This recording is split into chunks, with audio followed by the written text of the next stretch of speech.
You can start. My dog is an awesome dog. He pulls on his little putt and reins from heaven above. My dog is an awesome dog.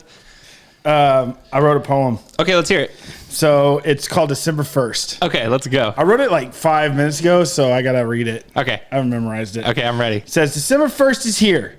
To that, I grab a beer. That's not a beer. That's okay. No, stop. Where am I at? Beer. Okay. To that, I grab a beer.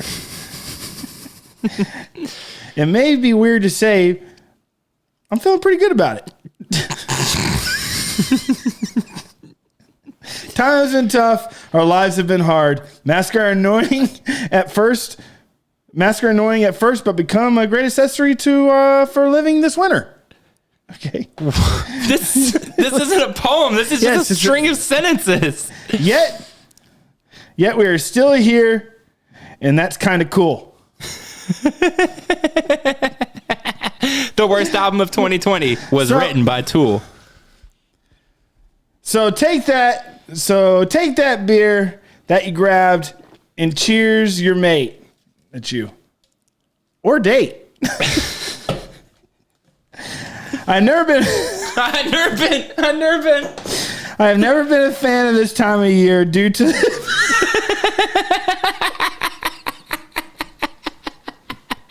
I've never been a fan of this time of year due to the hypocrisy of Christianity, but this time around, I'm really excited. So let's kick off December right with Happy Hanukkah, Happy Kwanzaa, Merry Christmas, but most of all, and of course, Happy Holidays. I love it. I especially liked all the two parts that rhymed. Well, I felt like I had to do something since it's December 1st and we're kicking off the holiday and I'm a new me. Yeah, I think my favorite line was, masks are annoying, but are a helpful. I haven't read on the show in a while. You very clearly haven't read in a while. Hey guys, welcome to another episode of I Didn't See It, But I Believe You. I'm Doug. I'm Joel. And this is episode 75. 75. Right on. I got a joke for you. Let's hear it. All right. So this is a classic. So you might have heard this one before, but don't let that stop you from laughing. Okay. So a woman is cheating on her husband. Uh-huh. Okay. But what she doesn't know is that her 9-year-old son is hiding in the closet in her bedroom. Uh-huh. Okay, he's just being a kid, hiding in there. He's not perving or anything. He's just hiding in there. The kid, yeah. So anyway, the husband comes home early. The wife's cheating on the husband. Yes, the husband comes home early, and the wife tells the guy she's cheating on him with, "Hey, hide in the closet. My husband's here. He'll fucking kill you." Mm-hmm. So the guy gets in the closet, and the kid looks at him and goes, "Dark in here." And the guy's like, "Yeah," and he goes, "Yeah, I got a baseball bat and a baseball glove that I'm selling. You interested in buying it?" And the guy says, This is the guy's kid? No, this is the kid of the woman who's cheating on her husband. Oh, and the guy cheating on her is hiding in the closet with the kid. The kid who is already there. The kid says, "Well, I got this baseball bat and a baseball glove that I'm selling." Uh-huh. And the guy says, "No, thanks." And the kid says, "Oh, man, I can't wait to talk to my dad." And the guy says, "Fuck, fine. How much for the baseball glove and baseball bat?" The kid says, $1,000. $700 for the baseball bat, $300 for the glove. The guy says, "Fine." So he pays the kid $1,000. But he's naked. He had a wallet or something. So he pays the kid $1,000 and goes on his way. The next day, the dad asks the kid, "Hey, son, you want to play some catch?" And the kid says, "I actually don't have my baseball glove anymore." The dad says, "Where'd it go?" He goes, "Well, I sold it." The dad said, "That's great. How much did you make?" The kid said, "I made $1,000. The dad says, "Holy shit, kid. That's terrible. You can't just go ripping off your friends like that. So you're grounded and you have to go to confession." So the kid goes to the church and he gets in the confessional and he goes, "Dark in here." And the priest goes, "Don't start that shit again." That's pretty cute. Thanks. I heard a joke, something about, I don't get it because I'm not Jewish. Right, yeah. But it's a Jewish joke. Let's hear it. And it's, apparently it's like a Jewish joke that a Jewish person would say to another Jewish person. Okay. How do you get 10 opinions? Ask 9 rabbis? I don't get it. I don't get it. Well, apparently, like when it comes to like Jewish humor, which we all get, I mean, or we all enjoy, Seinfeld and Oh, sure, yeah. Adam Sandler. And I thought you meant like anti-Semitic humor. I was no, like, no. When it comes to Jew jokes, we all love them. No, but like apparently that's like a big part of the joke is like how Gentiles like you and I don't get the joke. Like interesting. Like there's like this whole entire like series that's on YouTube of like old Jews telling Jewish jokes. And it's just like really cute Jewish jokes that we just don't get. Because it's like we didn't grow up in that culture. But there is one that I get that Jerry Seinfeld says to Adam Egget on the Norm Macdonald show that I think is freaking hilarious. What is it? Jerry Seinfeld says to Adam Egget, well, it is a great old joke because they're both Jewish. And Norm's not. And so Norm's sitting there and he's like, he says to Adam Egget, he says to Adam Egget, he goes, this is a joke, a Jewish joke that a Gentile wouldn't get, which I love. They call Jewish Gentiles. Yeah, that's awesome. And it's like, it says, okay, you're in the shot. I couldn't tell. It says something that you would never hear a Jewish person say. And it's like, and the way it goes is a Jew walks up to another Jew in the street and he goes, hey, how are you doing? He goes, I'm great. And that's the joke. What? It's like something a Jewish person, like apparently they would be like, oh, they would freaking like start complaining. I don't get it. Jerry Seinfeld said Adam Egget, and they both laughed really hard. And they are both Jewish. That's true. Seinfeld had like a real young wife. He took a really young bride. She's not young anymore, though. No, yeah. I mean, she grew up. That's as children tend to do. So everybody watching is now it's awesome. You can actually see Joel's bouncing, and you can see my weird quirks from like touching things and everything. But Joel, you're bouncing. It's like if we're under the table of torture, which I do miss.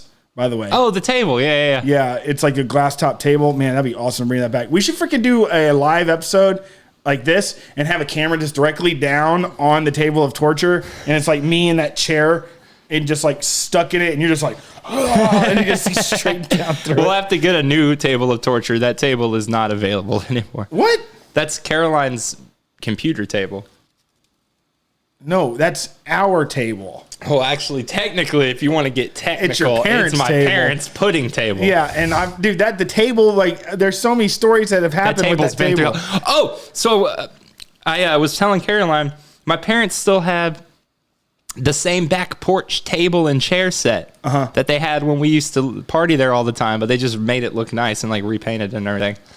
Anyway, I was just like, I can't believe this thing still exists. So if anybody's watching online on YouTube, we decorated for the holidays. Yeah, put a little bit of mistletoe on mine and this a little is bit holly, of dude. hollandaise on his. It's holly. Hollandaise. It's holly. A hollandaise. It goes on meat. Holly. Hollandaise goes on.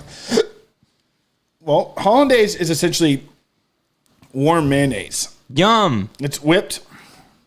So you aerate. All right. So you take a couple of yolks. Mm-hmm.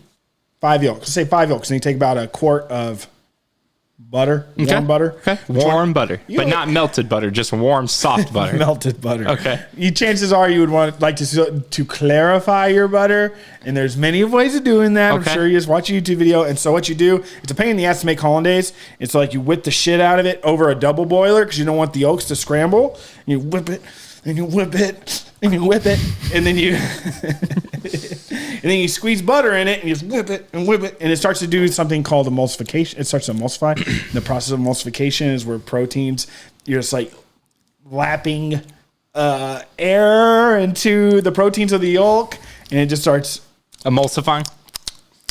Yes, emulsifying. And that's what hollandaise essentially is. Put a little bit of salt in there, and that's really it's just a sauce, right? Yeah. What's that bullshit they used to make you eat but at daycare? It was like, it looks like corn, but it tastes like bullshit. I want to say tarragon. Tarragon to your hollandaise, it now becomes a béarnaise, and that's more for steaks. Okay, what's that bullshit they used to make you eat at daycare? It looks like corn, but it tastes like bullshit. It's like, it has a similar word to hollandaise. Homily.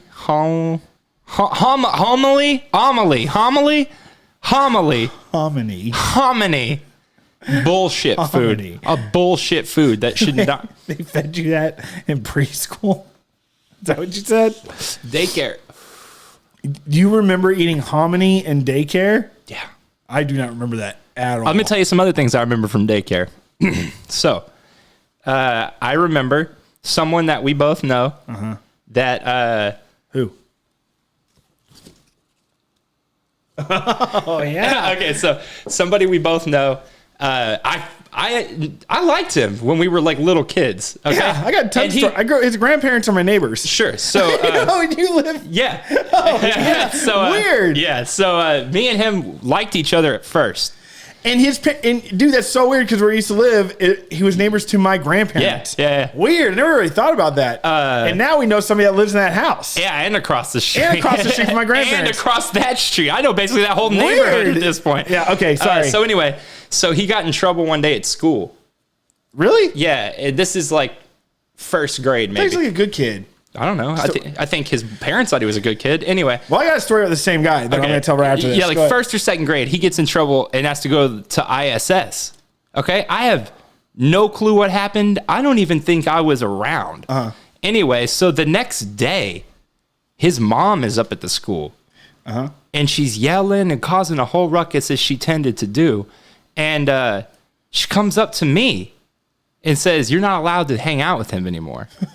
And I'm like 7. I was like, who the fuck are you? You're such a cute kid. And he's just such a nice little bastard. And so you were a she's cute like, kid. Yeah, I was nice. Anyway, so she's like, "Can't hang out with him anymore." I'm like, all right. So we go to the same daycare together.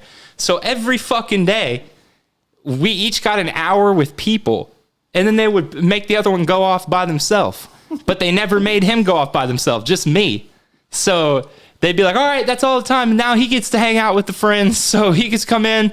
But they were up her ass because she cut their hair. So she I was gonna say she she cuts hair. My house she cuts hair fucking horribly too, by the way. But anyway, so I don't know. I've never seen it. Fuck her. So anyway, I can't really. Anyway, so for a lot of my daycare memories are being told like, go be by yourself outside, and I'll just look over and be like, man, fuck this kid, piece of shit. Anyway, he didn't do anything wrong. So yeah, sure he did. He lied and said it was my fault he got in trouble, and therefore I had to live a different life anyway. Bullshit. You're 7. And his cunt mom always felt that same way about me. Jesus Christ.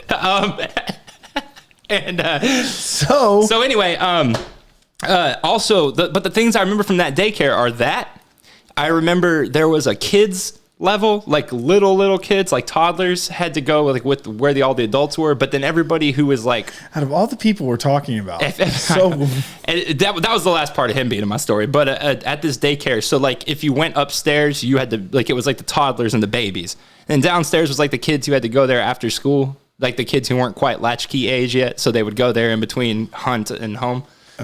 So anyway, I remember being there one time, and it was like right after school. We had all just gotten there.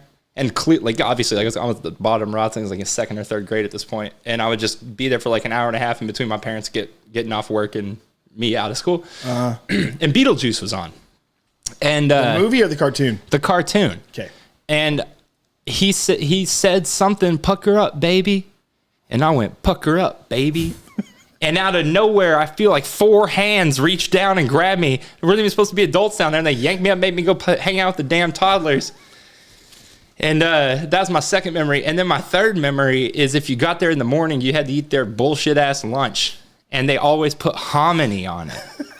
And you had to eat every bite on your plate or you had to go upstairs with the toddlers. So I would just fucking choke this fucking hominy bullshit down. And then, you know what else fucking really stuck in my craw? Somebody else we went to high school with. If you look up, I'll tell you who. Hominy. Oh, look dude. What is... Yeah. It's a girl. Oh, yeah. Yeah. Okay. Yeah. Hung out with a bunch of people that you're friends with. Okay, sure. Her little brother was down there with me. He's younger than I am, but he was down there, and they had stencils. Right? So you could draw on the paper. Stencils like little puppy dogs, little cats, whatever. Anyway, so one of the stencils they had was an outline of women. Like old school 70s like modeling poses. Like you would find in like a girl's doll magazine to cut out and put clothes on them, you know? Anyway, so I outlined all of them. Yeah. and wrote women of daycare. and this fucking kid took it and drew tits all over the girls, drew nipples and vaginas, and then fucking turned it in and said it was from me. Little bastard. Hominy. Oh my God. Well, my story with the first kid you were talking about. Yeah. His grandparents lived next, or my neighbors growing up. His grandfather still lives there. His grandmother sadly passed away recently, but whatever. And so this is when I was a kid. So I was like really into BMX. I didn't have a BMX just yet.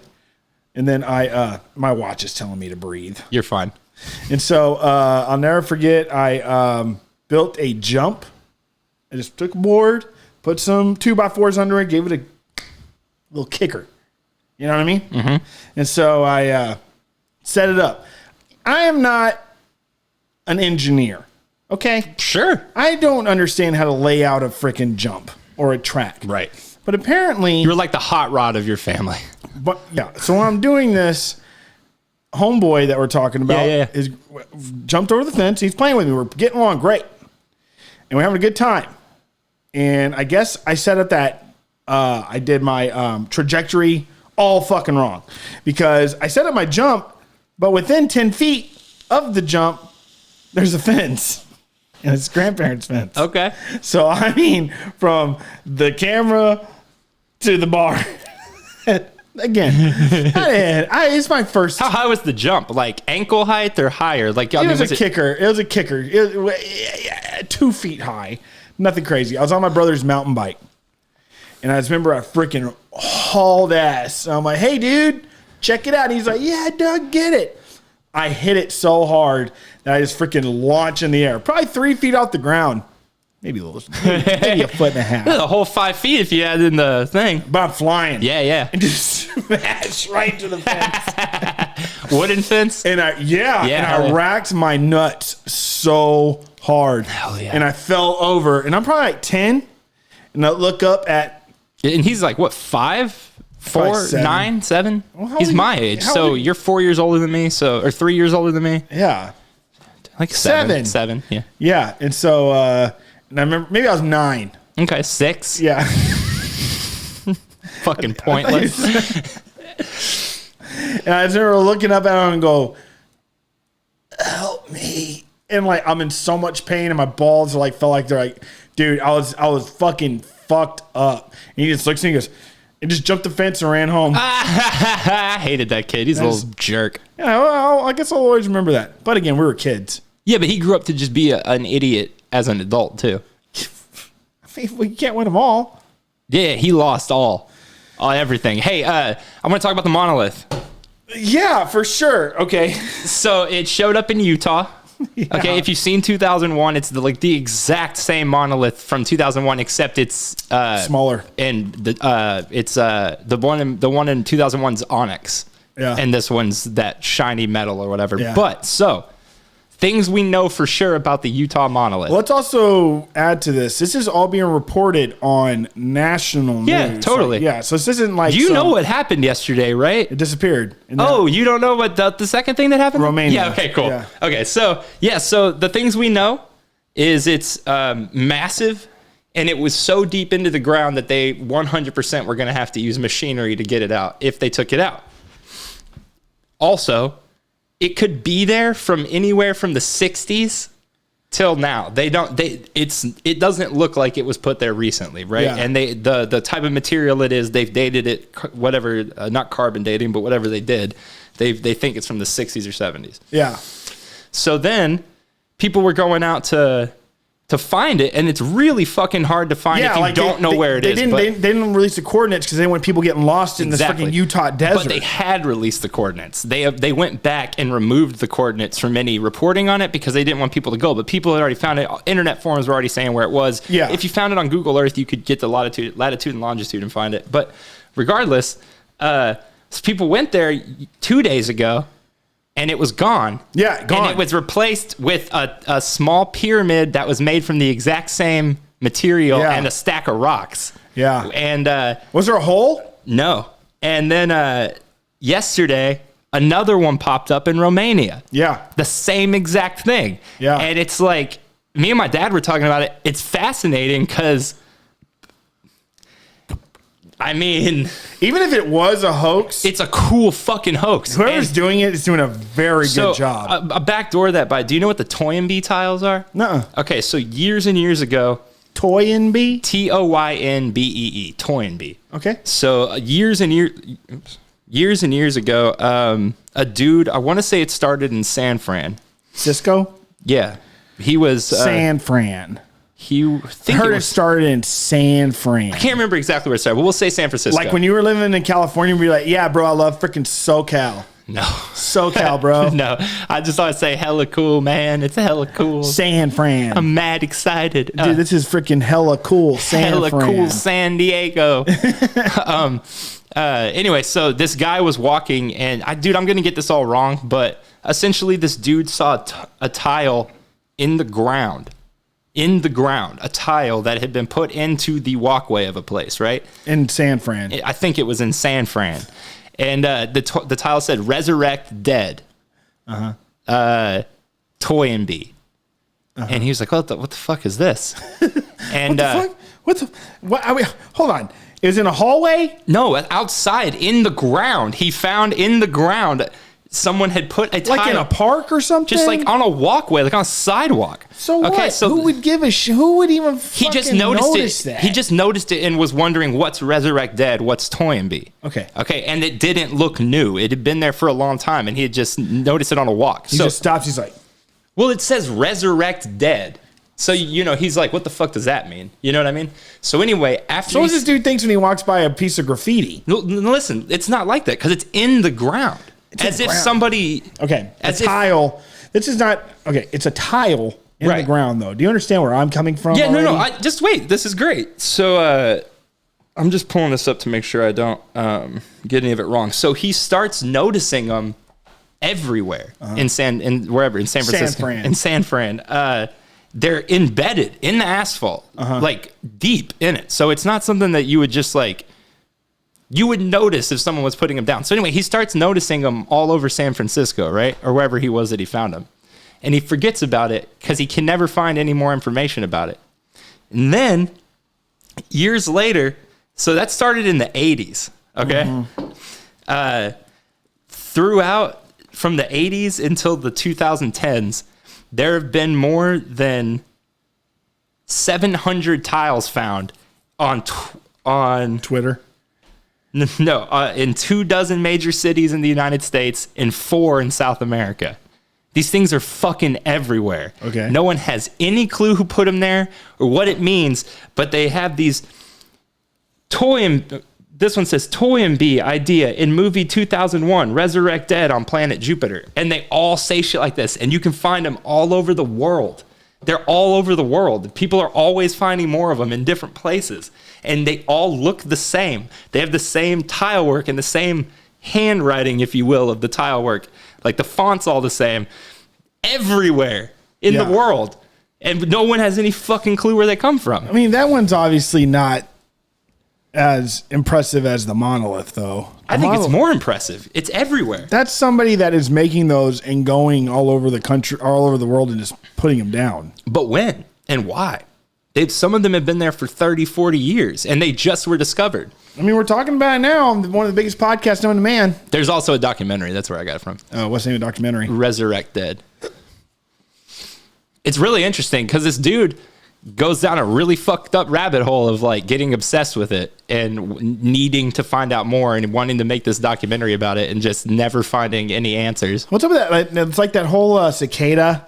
Oh, the online ARG. It was like a weird thing to apply for a job or something. It was like an that. ARG. It was some kind of thing where you had to prove like your computer skills to even get in touch with the people or something like that. But I showed you the Institute years ago, and now they've been making a TV show of it. That was when there were flyers all around San Francisco saying join us in this like hunt or something. Basically, like these people got involved in something they didn't realize was a game, and they were going all around trying to fight this system and like holding like protests against companies that didn't exist. And it all ended culminating in this meetup where they all got together and it ended up being some bullshit hippie shit. It's so disappointing. Dude, I do want to get back to the Monolith because I have some things, but dude, have you seen, so you're talking about San Fran all the damn time and like documentaries. You see freaking, do you see that they're like re-releasing like old like live concerts from like the 70s and stuff like that of like even Jimi Hendrix and stuff, and it looks like it was recorded yesterday. All the 4K concert videos is fucking crazy. It looks insane how good it looks. They're doing a full 4K or 8K restoration of Gimme Shelter right now. How do they do that? Same way that people take old photos and recolorize them and make them modern. It's almost an interpretation of what they thought. You know, they're not like taking the film and putting it through a machine. No. Like so they're actually by hand. People are going through and enhancing specific color grading and deciding what gets what has HDR. It's but it doesn't look like CG or nothing. No, it's not CG. It's like the new version of Technicolor, if you will. Yeah, it is that. But we're working with every color in the light spectrum now. It is. I watch it with that Jimi Hendrix thing, and I mean, I like Jimi Hendrix just as much as any other rocker, but he's never been somebody that's like he's my favorite musician. Sure. But watching that video, I'm like, dude, maybe Jimi Mayhendrix. Maybe I'm like reintroducing myself to him because of this. Well, a lot of things are going to be like that. A lot of blues musicians are doing it too, like old school blues, like stuff I was always when I was younger and stuff like that. It's all popping up and stuff, and I'm like, dude, this is fucking cool. with all media, the things you want to wait for to know if something's going to take off are two things: porn and the Beatles. What's porn have to do? Oh, if they're going to do it. If porn starts becoming in 4K, then everything's going to be in 4K. Yeah. Beatles music, they did those 8K or whatever remasters that came out a few years ago. Yeah. All the vinyls that got reissued, that's all in 4K or 8K or whatever. Dude, it's where you say that. I always like think about porn and then like, you know, like we dabble, but at the same time it's like, why is porn like you can watch it and everybody admits that they watches it and stuff, but when it comes to like meeting a porn star, dating somebody that's in porn, it's so taboo. Well, it's not. I don't think it's taboo. I think it's that. Sure, it's taboo in the sense. Okay, so like I knew a couple people who did porn, and they were completely normal, boring people in real life. But there is definitely, dude. I think you'd be full of shit to say that it never crossed your mind what they do for a living. And don't get me wrong. That's in no way to shame sex work or whatever. I'm just saying. I think like, dude, people have a problem dating someone who has checkered past already. Yeah. Imagine you're dating someone and the time they're not with you, they're getting reamed, having sex with people that you're never gonna meet, that are probably way bigger than you or way fucking like everything, more jacked, bigger cock, like whatever. Or for girls, like, you know, like nice muff, I don't know. But my point is that like I think there are people who can handle. It's the chasing Amy thing. Can you handle this person's past? Are you big enough or adult enough to look past it? But it's not just truly about that. Like it's even about love or anything. It's just they just want some companionship, and there's like, you know what, like, you know, we get to have, you know what I mean? Like, what is it like? I don't know. It's probably there's some people who probably can look past it, and some people who probably feel like, dude, that's not sacred or whatever, but like I'm with you, and it's really hard for me to deal with you getting filled up by 8 other people a day. Filled up, man. I wouldn't hate on anyone for not wanting to date a porn star. You would just have to, you know, you don't be a piece of shit about it, but that's your preference. Also, if you're a porn star and you're dating, or if you're in porn, why would you? I highly doubt you'd want to date, even consider dating anybody that couldn't operate the idea of you working in porn. Right. So think like of how the people who date a famous person, and at first it's really cool, it's really exciting, and then all of a sudden it's like they feel like they're competing with that person's fans. Imagine if that person's fans are strictly fans of beating off. Yeah. No, you know what I mean? Like it's probably just a whole different ball. It probably takes a specific type of person to be able to put their insecurities aside enough to date someone in sex work. No, that's an interesting look at it. Would you? You're engaged. No, and I wouldn't anyway. Just because I don't. I wouldn't either. I don't think I have it. I don't have it in me. I don't have it in me. Dude, I would get. I need so much attention. Yeah, that, and I just don't want to constantly feel insecure. Yeah, I would. I would, and I don't know if I'd feel insecure. Yeah, insecure. I'm like the weirdest things can make me insecure. Right. So of course that's what I'm saying. would. So if But at the same time, it's just like, or even if it's like, yeah, dude, it's like I don't want. Yeah, I can't. Yeah, not me. yeah, no, it's just not for me, man. And also, every time you Like hear about comedy. whenever you hear about a porn star being or a porn person being in love and being married, or even they're typically with somebody in the industry, Or someone who's like, well, or a really wealthy person that has weird ideals of their on life. sure, maybe not even weird ideals. Not Just, even just weird. ideals that are not the norm. They're not the norm, yeah. And also, that whatever looks really good. whatever the norm is, what is the norm? You know, like it's McDonald. Sure. Oh, so the monolith. What I want to get back to. So the idea of, I was thinking. I'm actually kind of surprised your approach on it, because I thought I was going to end up bringing it up today, which I totally forgot about. So I'm happy you did. But I thought if I were to bring it up, or if you did, it was going to be a complete skeptic approach. Oh no, I want to believe. Dude, me and my dad were talking about this, man. I fucking like. This is the year of the Pentagon admitting that the Tic Tacs are real. This is the year of a monolith popping up. This is the craziest year that I could totally see it happening this year. That's why I came up with the rebuttal to you saying that this is all a hoax by saying this is an incredible hoax. Yeah, it'd be a damn good hoax. And so it's like, another thing is why is national news covering it? Like Good Morning America and NBC morning. What's it called? What's their damn morning show called? Mornings on NBC. Good Morning America. Got Hoda and Kathy Lee talking about it. You know what I mean? It's like just wild. It's like you would never, ever, ever, ever, ever, ever hear that. You know, you just say that would be like some InfoWars shit if you were to say that 3 years ago. But I think that's the thing, right? Is that, and and this may not be the case because they certainly didn't do it before with anything. But these things are things they can't. They've run out of plausible deniability. Yeah, no, for sure. I mean, with the Tic Tacs, there were so many pilots who had come out and said and showed the same thing that I think the Pentagon was probably like, we can't. Yeah, what are we gonna do now? What do you just say it didn't happen, or if you ignore it, that just leads to people creating their ideas. The people running this country, the country on the terms of that side, like the Pentagon stuff, they're all becoming much younger. They're growing up in this, like the way we did. Yeah. And they're like really wanting to know, and they're really wanting to expose it because they're truly interested. And it's like, dude, this is not going to be as harmful as you would think, because maybe 50 years ago. They're like, hey, there's aliens. Maybe it would be like, not Orwell. When H.G. Wells. Yeah, H.G. Wells, and when freaking Citizen Kane guy read it over the air. What's his fucking name? War of the Worlds. Orson Welles. Orson Welles. It's like him reading it. I could see it being like that, but now everybody can handle it. Right. I would think. No, they can't though. And here's why. Because the discovery of life outside of Earth, the discovery of life on other planets, the discovery of life that's in any way more advanced than us goes against so many religions. You know, we talked. Yes, absolutely. But if you were willing to, what's that called? Denial plausibility. Is that what you just Plausible said? deniability. Yeah, you already said, but I guess you can apply it to it as well. You can adjust it to if you just can't admit that it doesn't fit your scheme, you can adjust it to fit your right. Your scheme. Sure. Well, that's sort of the same thing. So like plausible deniability is like I heard that from the first time. I think most people did in Independence Day. The head of the dickhole fucking guy who gets fired by the president halfway through the movie, who constantly wants to go to war with the aliens and all that. Oh, yeah. He's telling them, when the president says, why the fuck didn't I know that Area 51 existed? And that guy says, it's plausible deniability. If you don't know about it, then nobody knows about it. Yeah, no, for sure. You have the ability to say you don't know about it because we didn't fucking tell you about it. Yeah. You know? Which is crucial. Yeah, totally. I would expect that. So man, my nipples are like shooting stars. Yeah.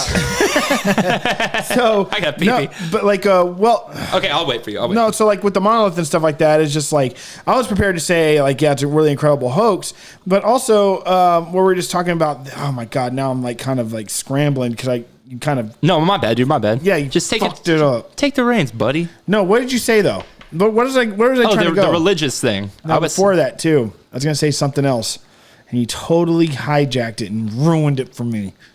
I was gonna say the Fermi paradox. What's that called? The paradox, like they're saying with the great filters. I mean, the thing we talked about last week. We talked about it already. Yeah. But like, I was like listening back to it just, and I'm like, man, I didn't really explain myself. But the idea that there's filters, and if there's life out there, it's really bad for us because that means that we're going to die because we can't get past a certain filter. And if there is no, that means that it's great. We got past a certain filter because we passed it, and then we're going to progress or whatever. Anyways, this whole entire paradox and everything, it's like, dude, yes, I'm not a freaking scientist or whatever, but it's like this all has absolutely no foundation other than guys just saying it that we don't understand. Right. It's like if a fucking alien dropped a monolith right now and then picks it up and plants it in Romania and stuff, and he's like, well, it's really bad. There's extra life out there. It's like, if there is extraterrestrial life that is doing this and is doing this now and is about to show themselves to us, it's like, it just says everything about it's just so. I actually highly disagree with the filter theory. I think it's stupid. I think it's really reaching for it's fear mongering based on something that doesn't have any basis in science. And then I read that we're expanding so fast. By the time we finally do get the actual technology to travel light years away, it will be so expanded that you won't be able to reach anyways, and we'll never know what else is out there because we expanded so far. By the time I got there, it's like it's just.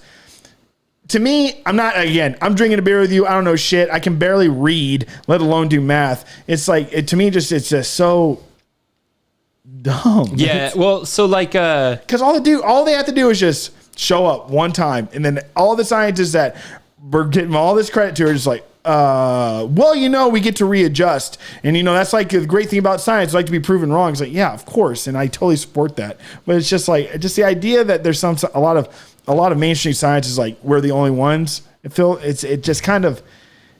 know. I guess it's kind of, they are trying to protect us from something they truly know. I think it's a short-sighted thing that they do. But the thing is, but with all the religious stuff aside, you're going to have a really fucking hard time. Dude, we have science. We have science straight up being spit in the face of daily on some shit that has nothing to do with anything as heavy as aliens. Yeah. You think an alien fucking comes down and the science is like, they're fucking great.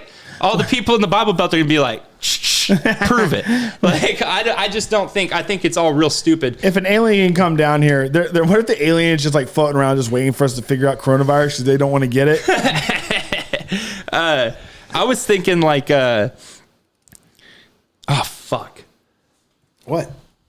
Yeah. Well, I was thinking this could be the universe where, or the timeline where our government hides everything from us and we never find out anything. Well, there could be a timeline or a universe where the government was fucking awesome and actually helped people and the aliens have been around forever. There could be a timeline where the aliens came and destroyed us. There could be a timeline where the aliens came down and were like, sup? Yeah. You know what I mean? Like, so maybe we're just in the wrong timeline. We're in the broken part of the 2012 timeline. Are you saying like parallel universe? Yeah. Well, because the paradox of the parallel universe is that likely anything you can think of happening has already happened or not happened in every way possible. No, yeah. And like, don't we exist in a parallel universe? Like each of us, like there's a million Dougs and a million Joels that are stemming off from the same choice, but making totally different paths out of it. Yeah, I learned that. I don't pee in one of the other universes. That's it. Because of that, something changes in that time. Yeah, kind of like meteorologists with the whole butterfly in Brazil causing a tornado in Texas or something like that, which is pretty weird. So, well, I'm just, my mind's just totally ruined from that past conversation. Yeah, I'm not a scientist. No shit.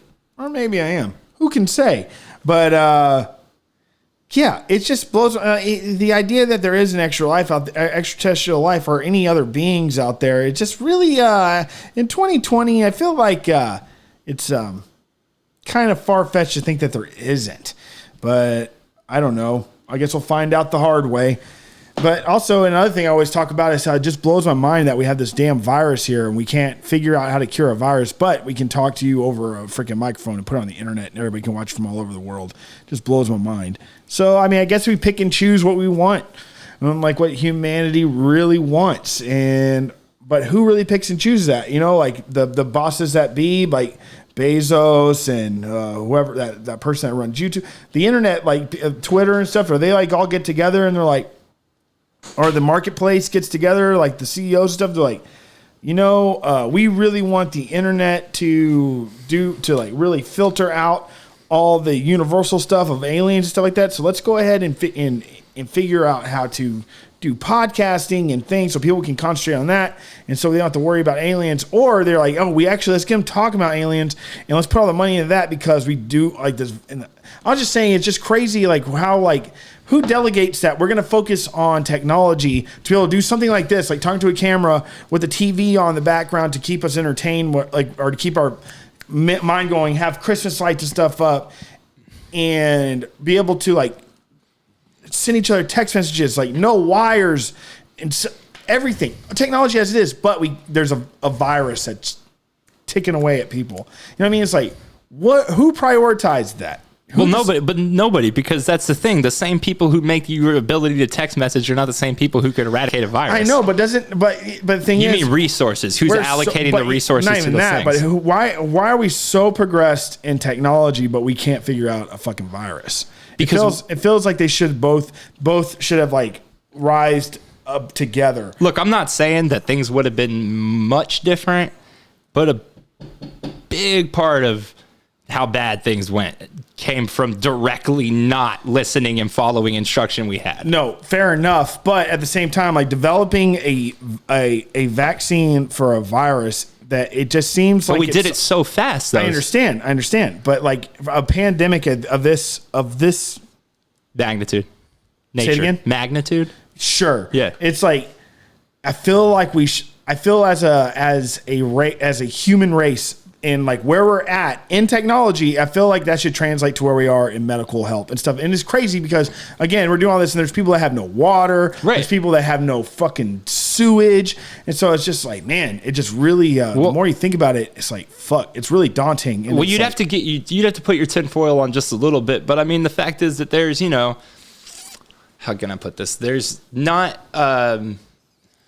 there's always going to be a push for bigger technology and for more technology. That shit helps keep people in line. No, yeah, but that's what I'm saying. That's what I'm saying. It's like the same reason that we don't have a cure for cancer. You know what I mean? Is that like it's first off, a cure for cancer is a really fucking broad thing to be painting with because there's a million different kinds of cancer. Apparently, they're making some pretty serious breakthroughs right now. But the thing is that a lot of the reason why things like that and things like other medicinal things for other ailments take so long is because there's money involved and there's money involved in people staying sick and there's money involved with treatments and how long people need to be on the treatments and there's money to be made. But that's getting in this whole like woe is the world like tinfoil hat thing. No, and it was very tinfoil and that was just a ramble. I have. If I was sitting on my chair right now playing a video game, I would probably my mouth's opening saying what's just like that's all an idea that's starting to create right now. To go with all that you're saying though about like how far technology's advanced and how we're not doing the same other things. Well, here like one thing to remember is Kurzweil said that we were gonna have the age of singularity, which is so as technology. Who? Ray Kurzweil.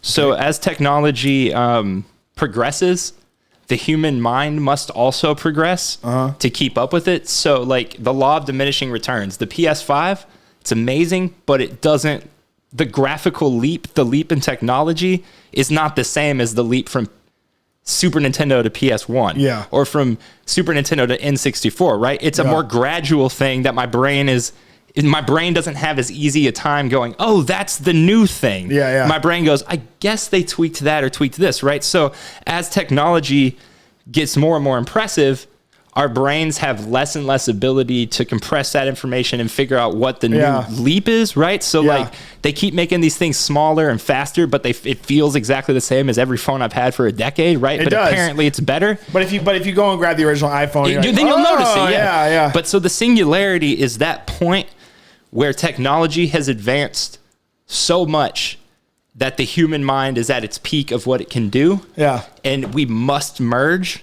with technology in order for the human race to go on living in any sort of sustainable way. And that's real. So because technology will so far spread. But here's the problem. Man, that was here's the problem. He came out with that theory 20, 25 years ago. Yeah. We've passed the point of singularity. There is no point left for us to do that. According to him, we are now technologically so far more advanced than our brains that we will likely never be. What's the correlation to a black hole singularity? Is that like, is like singularity have like a well, singularity is like the part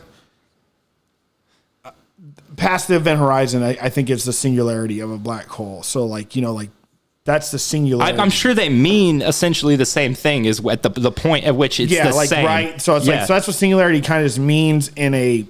Yeah, but we missed it though. Yeah. Humans have missed it now. We should have, around the advent of the iPhone, we should have been injecting those things into our bodies. Yeah. But instead we carried them as little devices. Yeah. And so now this should all have been in us. Yeah. We should be able to wake up in the morning. I mean, the Neuralink, which I would never, ever. But you will. But that's the thing. Our generation will feel that way. The younger generations will likely feel that way.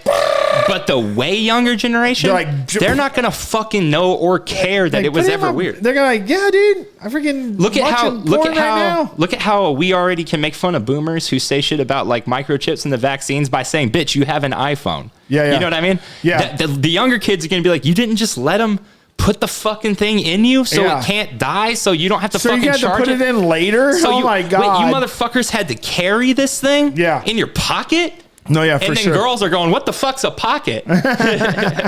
Yeah, dude, like a phone book. Kids, like our kids will not know what a phone book is. Bro, we were watching some shit. Oh, Dukes of Hazzard movie. I'd never seen it, so I put it on. And it was with Johnny Knoxville. Yeah, and I'd never seen it. But in the opening scene, they make a bet, and the loser of the bet has to get hit in the face with a phone book or whatever. And he pulls out this massive phone book, and he's like, "I don't remember Hazzard having a phone book that big." And he's like, "No, it's Atlanta." Just slaps the shit out of him with it. But it's like this big, bro. Who the fuck in a metropolitan city is going, "I need to call Jay Smith," and there's like 700 pages of just Jay Smith, dude. So that's so the black hole. Have you ever heard of a white hole? I'm dead serious. Yeah. So it's essentially it like instead. Did she just call you a black hoe? No, a black hole. No, like it's like instead of sucking everything in and destroying it, like regurgitates. It's like the extroverted black hole. Push everything out. They're like, we don't know how it works. I'm like, so it's like this is the other end of a black hole. They're like, no. No, it's just another hole. Just another hole that just spits stuff out. Well, we just found out that we're something like 12,000 years closer to the black hole than we thought we were. Cool. I guess that's cool. Fuck if I know. We watched some movie the other day, and Greenland was what it was called. I was trying to think of that a couple podcasts ago. We watched a movie called Greenland, and you remember when that Neowise comet was in the sky?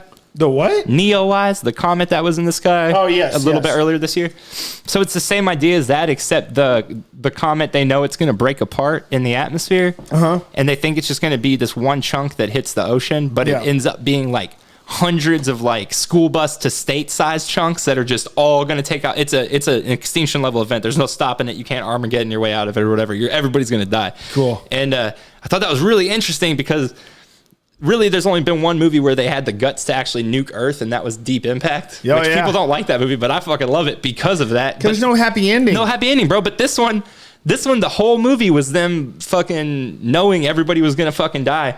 Morgan Freeman was the president. Fuck yeah, he was. Not Noah. He was in that movie North. What's his name? Elijah Wood.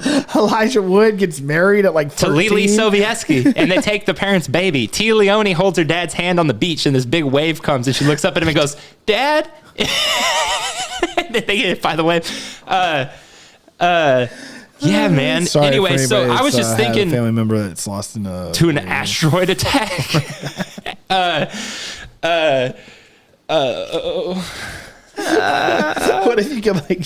Somebody's like, somebody's truly offended about us talking about people dying in asteroid attacks, and they're like have this weird connection to like dinosaurs. Oh, did you see? Speaking of fucking dinosaurs, did you see that 13-foot alligator? No, where? Bro, I'll show you right now. This is a fucking insane video. Yeah. Like you always see those headlines, and I always click them just in case, but they're never as dope as they sound. This one's fucking crazy. So what did they say the monolith was made out of again? Some sort of like stainless metal. But like available, it could have been made by an earthling? Sure. Okay. Yeah, I think. I really don't want it to be from here. I want it to be a place here from terrestrials, yes. What the hell? That's not real. That's a fucking dinosaur, Doug. Where is that? In Florida. What? Dude, that's why we need to figure out this thing so we can start showing people or the stupid shit we watch. That's freaking huge. Dude, what do you do when you see something like that? Okay, look, that's his front and his back sticking out. Fuck that. Damn, dude. Fuck that. Dude, that's fucking wild. It ate 4 ducks right then in that video, bro. Big ass full grown ducks. Big ass full grown ducks. Woo! So, dude, I'm like overwhelmed with our conversations right now. This is good conversations. No, yeah, dude. It's like really nice that we're talking about that, dude. And it's crazy. I have that print over there, Stargate. I remember my dad the other day, a couple months ago, we were talking about like, I don't know, me being a kid or something. He's like, yeah, I remember you loved that movie, Stargate. Saying it to me. I'm like, oh, you remember that? He goes, yeah, you love that movie. I'm like, I still do. He's like, yeah. He's like, yeah.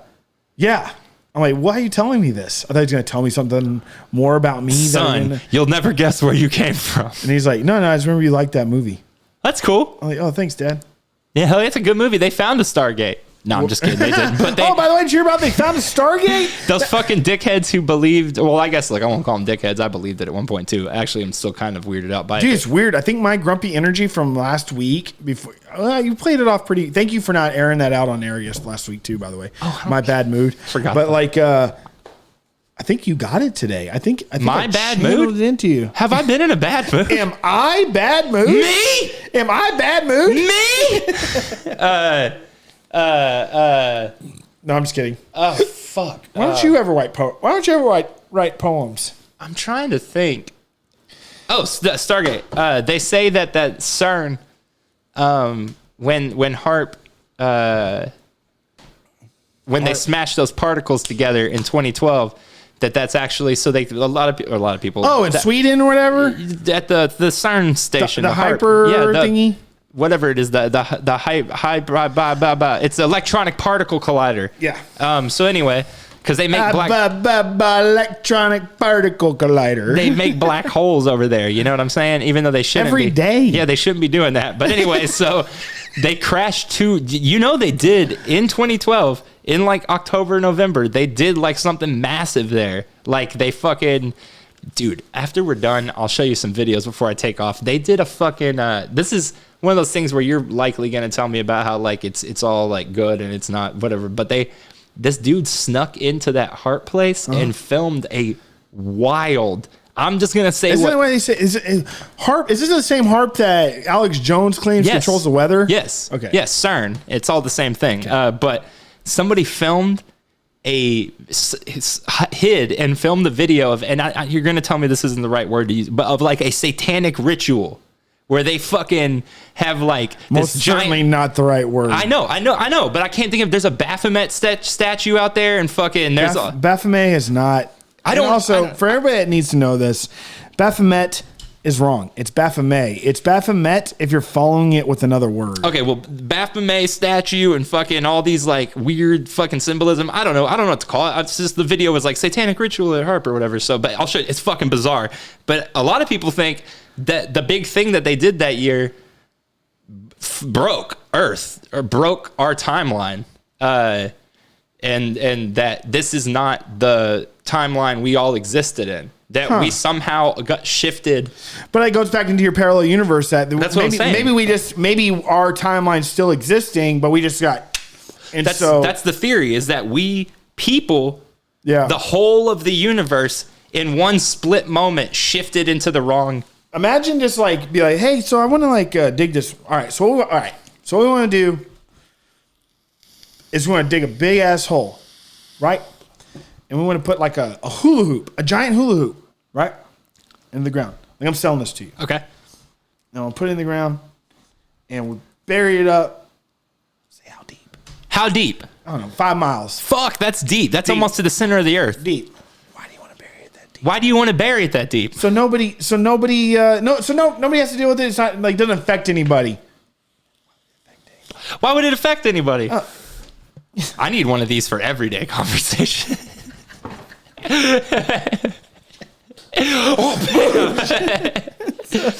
No, it's no big deal. Like, But what do you think? You think I can get some government money or get some private and I can do this? And it's not going to affect anybody. How would it affect? No. Okay, yeah, go for it. Okay, cool. I don't know what to ask. You're not going to be like, well, what What is it? Oh, no, it's just it's a particle collider. We make black holes. It's not nothing. No, It's nothing. you gotta. Okay. What do you mean you collide particles? Just send them around the loop and right into each other. But why? Like, what does it show? But what does it do? What does it show? Oh, it just makes black holes. just black hole. It's the sound of a black hole being made. This is us going into a black hole.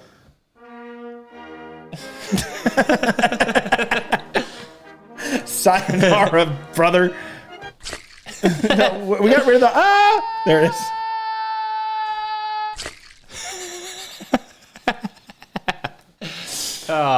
That's called the Event Horizon. Suck me sideways. Have you ever seen Event Horizon? I love the movie? Event Horizon. I like to believe that that's the Warhammer movie. I've never seen Event Horizon. You're full of shit. Dead serious. Wait, really? Yeah. Everybody told me it's gory. It is, but it's like also one of the best sci-fi movies ever made. And it has the guy from I dare you to call him the guy from Jurassic Park. the guy from Jurassic Fucking Park. jackass. What? Sam Neill. Does he get tired? So of being much called more that or than the guy something? from Jurassic Park. Is he? Yeah. What else has he done? I mean, off the top of my head, some bangers with In the Mouth of Madness. Volcano. He's not in Volcano. Oh, that's Tommy Lee Jones. TLJ, baby, and Anne Heche. Almost the same thing. Back when they were trying to sell her as a straight woman. You know that Tommy Lee Jones? Tommy. It's a Texan. Yeah. You know. Go ahead. You go ahead. No, you go ahead. No, you go ahead. No, I'm going to let you. He used to teach drama classes at Incarnate Word in San Antonio. Really? Yeah. Him and his wife seek out musicians and singer-songwriters and give them money to make music. That's wonderful. Yeah. His wife, Dawn, really nice lady. You met Don Jones? Yep, but I've never met him before. Where'd you meet her at? I met her through a, what is that called? A mutual friend. Okay. That's it. That's the whole story. I don't believe you one fucking bit. Why would I? First off, why would I know his wife's you. name? And second off, I didn't meet him. Nothing happened. That would be the dumbest story to tell. What do you mean? The internet. Oh, I don't know. She's not famous like he is. But she could probably, that doesn't mean anything. Oh, yeah, I guess so. Dude, I am actually quite intrigued with the conversation today. And like when you walked off, I was pretty much just in my own like little world. Like, well, what if this happened? What if this happened? The monolith really, I mean, I'm intrigued by it. I'm hoping dude. that next week we'll have more news for it. I'm hoping that. I really hope that national news keeps covering it. And maybe this is softening the blow. Maybe. I mean, Predictive programming, like we talked about last week. Yeah. When you tell somebody something enough times, it becomes much easier to accept it. Exactly. And then also with that said, like, I mean, this is like the cherry on the cake for 2020. Yeah, Of course totally. It's not just that meme of, you've seen it with the aliens all standing around and he says, "We're next. I'm nervous." yeah. And so, I mean, I'm just curious, like what 2021 is going to bring. And like, again, Bullshit. I am. No, I mean, 2021 is going to bring a bunch of bullshit. And so, I mean, and to go with if for all of our listeners out there, especially the Canadians that have been listening for a while, you know that I have had an issue with the Christmas. And I'm genuinely mean this. This is the first time in a long time that I've actually been excited about the holidays. I'm talking about for maybe 10, 15 years. I've always been kind of crankier on this time. And last year, if y'all listened, I was pretty bitter. And I was saying, like, I hate Christmas. Christmas music's for suckers. And so I really don't like. I don't like the lights. I didn't say that. I don't really like Christmas in the ideal of it. I still, but it's like, you know what? I'm going to get into the commercialization that everybody truly enjoys this year. And like, for some reason, but before that, even saying that out loud is like, no, actually there's something that happened. Like when I started, like right before Thanksgiving, I was like, man, I'm looking forward to it this year. Like I mean, and I think, and I was telling somebody that I work with, and he kind of giggled. He's like, out of all the years you're, I'm like, but the thing is, I'm truly feeling it. Yeah. And he's like, it's just strange that in 2020, like with everything going on. So I think that's a lot to do with it. I think that all the decimation that's happened this year to me personally and to our whole entire country and world has a lot to do with it. And it's like, and like the restrictions, I think have a lot to do with it too, because I hate being crammed with a bunch of people and being like miserably happy. Yeah. Forced to be happy. And so like this time it's like, it feels like there's a little bit It's more a choice. distance.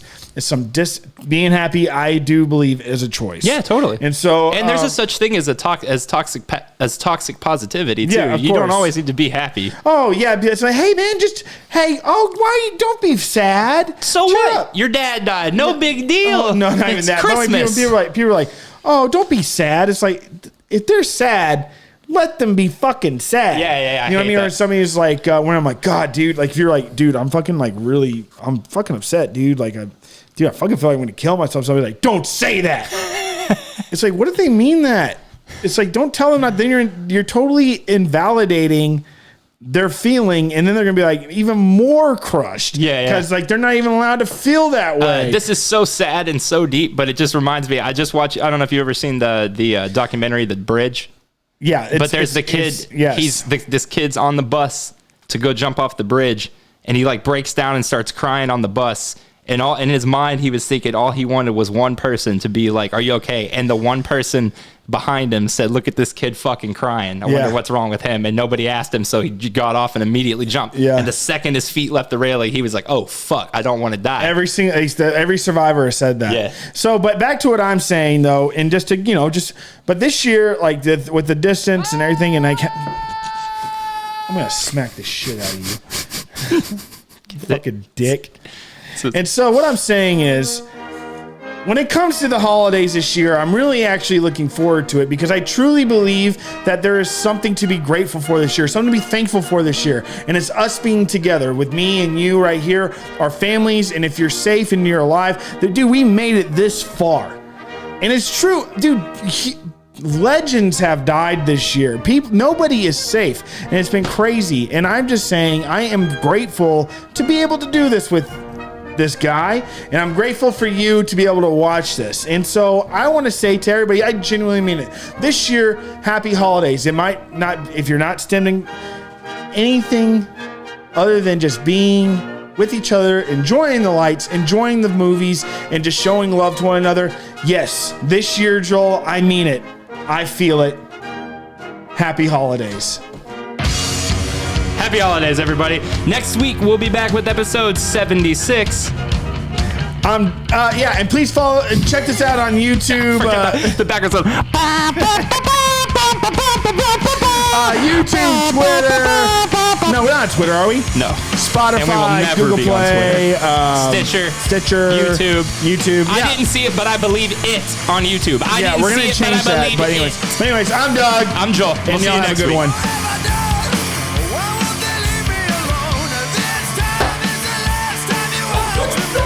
It'd be nice if you helped me shut the shit down every now and then.